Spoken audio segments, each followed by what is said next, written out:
you're back in the Cypher with the Podheads. It's JB Perez here with Frank the Tank and C Money. We're all on Facebook, Instagram. The show's on Instagram as well, Facebook, Twitter. We love what you're doing out there. We're there too. YouTube, anywhere else you're listening or watching us, thank you very much because we love it.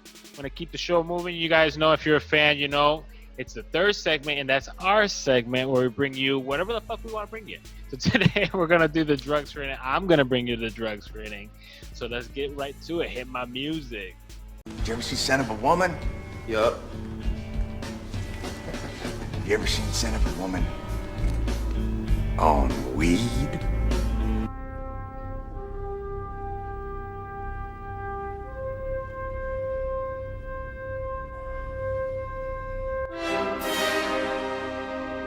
You may have seen him before, but you've never seen him like this. We've scoured the archives in search of some of the worst movies just to bring you the hidden nugs that were made better by Bud. The Podheads Web Show presents The Drug Screening. All right, check it out, guys. It's the drug screening where we're the Podheads. We bring you the worst, best movies, right? Especially when you're stoned. And it's my turn this week to check it out. Kangaroo Jack. That's what I'm going to do for the drug screening this week. Kangaroo Jack. It was a pretty terrible movie almost on all levels. But as always with the drug screening, it has an awesome cast, right? Anthony Anderson. You know who he is. Jerry O'Connell. Back in the day was a big into the comedy. He was a big movie guy, right? Christopher Walken, the classic actor right there. Kangaroo Jack, if you haven't seen it, here's a synopsis. 2003 movie. These guys work for the mob, or like his brother, her stepdad's in the mob, and they're a bunch of fuck ups, and they get one more shot to stay in the game, I guess. And they were supposed to deliver this case of $50,000 to somewhere in Australia. Hence the name Kangaroo Jack. This random ass kangaroo comes and steals the $50,000, and that's basically the rest of the movie of them going into hijinks trying to get this kangaroo. So you can understand why it is a terrible movie, but when you smoke, it's not so bad.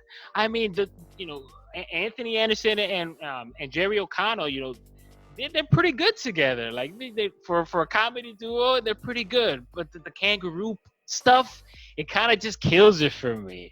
Like I don't want to see the damn kangaroo because, see, Money, I told you, it is terrible CGI, especially in 2003 compared to 2020 and the styles of movie when you see. It does get a little distracting. It probably would have been a funny movie without him. But Kangaroo Jack, what do you guys think? Have you seen it? You love it? I just love how you're like, it would have been a better movie without the main character.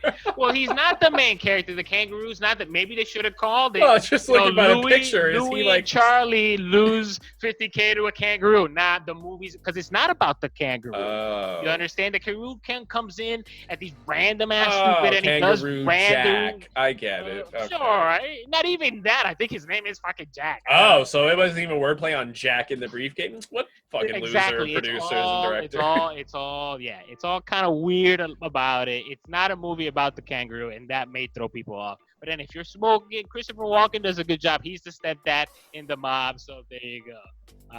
Like it, love it, go watch it. Let us know what you think, Smoke. And yeah, it's the drug screening Kangaroo. Walken's in it. It can't be too bad.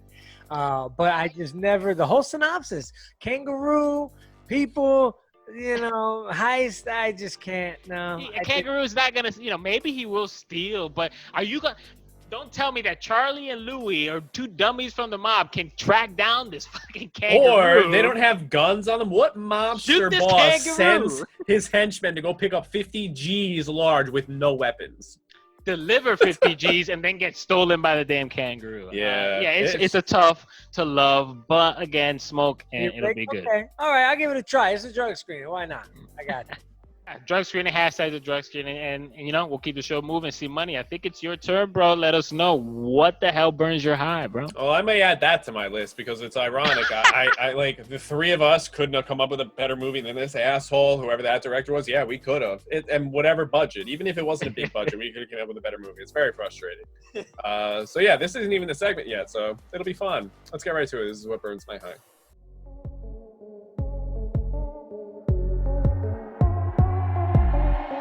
Hey buds, this is Making C Money from the Podheads web show. Welcome to my segment called Burns My Hide. This is a segment where I vent to my fellow peers, listeners, and friends about what irritated me since the last time we came together. Usually everyday life dealing with everyday people. I'm a Sicilian from New Jersey and I've just been told that I'm funny when I rant and rave.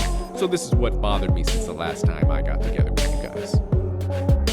Hello, everyone. Welcome back. See Money from the Podheads. Don't forget to check us out. Like, share, subscribe if you like what you hear, and tell everyone you know. That's how we grow. Bring you continuous content like what we're about to get into. It's my favorite segment. It's my segment. It helps me vent. It's good for you. So, getting right into it, I'm just going to start with movies like that right off the top of my head. Because, again, kind of further proving my point. There are so many people out there that probably have way more ambition and way more better ideas, of an adventurous mind, and this asshole director, whoever his name is, and even the asshole company and the asshole writers, like every asshole involved, they're all assholes.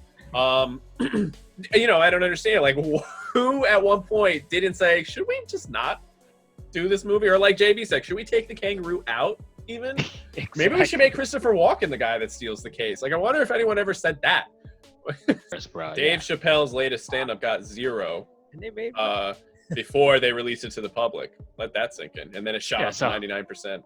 So who's out there really reviewing these movies and shit? Just saying. And that's another point. That's another burns my head again off the top of my head this week. So I'm happy this is going. Social media. It's no secret that if you're cannabis related, I mean, YouTube. There's an article about YouTube since 2018.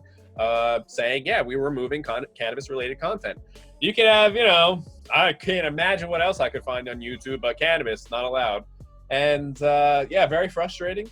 And it's not fair because there are people that are trying to send messages like we are, trying to actually benefit people. Us here actually just started a little workout crusade here, an epic workout crusade, and we're total pot smokers. So I'm just really sick and tired of the bullshit. 2020, enough is enough. Kanye West is running for president. Ew. Yeezy. And you know what? Let me tell you this, man. Biden is anti-weed, and if he all of a sudden changes his mind, which I'm sure he will do, because that's what Democrats do, they flip-flop, like Mac and Dennis said. If you didn't catch that, you're not a true stoner, I guess. That's a great episode, man. But I just don't understand, man. Like I said, life is hard enough. Through trial and tribulations that it gives us, whether it be through failures or deaths, and just life is hard, man. Just think about all the things you guys have had to go through that wasn't affected by politicians or any outside thing, just your own life, what you have to go through. Now imagine being a whole system in place designed so that you don't succeed. And imagine if you're a person of color, that's even 100 times more of a system that's designed for you to not succeed.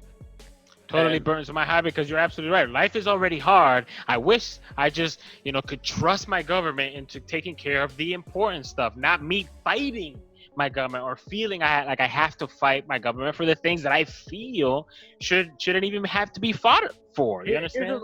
Here's a scenario that I've always found funny, local government wise, right? Guy can't get a job because he has no license, right? Can't get his license because he has no job. Can't pay he can't pay child support or any of his bills to keep his license. So I've seen guys that basically have had child support, right? Got behind on it because they lost their job. Then had their license suspended because they weren't paying child support. So now how do these guys make the money to get their license back to find a job to then pay child support? It's systemically in there to hold that person down. He can't. There's no way out. There is literally no way out unless his mama, papa, sister, brother, somebody saves him. He can't save himself because the system is literally oppressing him, bro. And in many cities, I won't say federally, and this is going to be my mantra for the rest of the year, is to pay attention to your local politics. But in many cities, people are getting run through the fucking ringer because local politicians are allowing insurance companies to rape them, and their local justice system and their county sheriffs to just abuse them, and their police to, kill them. It's... Oh man, the issue's a lot closer to home than just at the White House. That's it. Well, there's something to be said for that, right? And I remember saying it to you guys, and just to kind of wrap up here, say what you will about Trump being president, but if Trump was never president, a lot of this probably never would have happened. I wonder if Silver George lining. Floyd would have died. I wonder if that would have actually happened. There's no secret that guy was a scumbag, and I assume he voted for Trump. And there's no secret that Trump has fueled over the past years this racist, hick, fat, disgusting slob, animal, Southern people, into coming out of the woodwork. I mean, look at all these Karens and all these racists and shit now. So it's just ironic how it was a necessary evil for this asshole to become president, because and the mind-blowing thing is these videos you see of these Karens and these racist people, they're so ignorant that they don't realize they're just further proving that they're pieces of shit. Like the person will be there with the camera and be like, you're a scumbag. Like, you believe like people actually of color are of a lesser thing. And they go, why? And we're like, no, like, Right into the camera. They're like, Trump. it's We're like, oh my God. So please, by all means, any hick, fat, disgusting slob, racist, useless people of society, please keep joining in crowds, because coronavirus is not going anywhere. Please keep joining in crowds, because you're part of the problem and we don't need you on the planet anymore. So that being said, that's all the time we have, guys. This is What Burns My High. Until next time at the Potheads Web Show, we'll be right back with some Amy Cooper. It's a riot, the Potheads Web Show.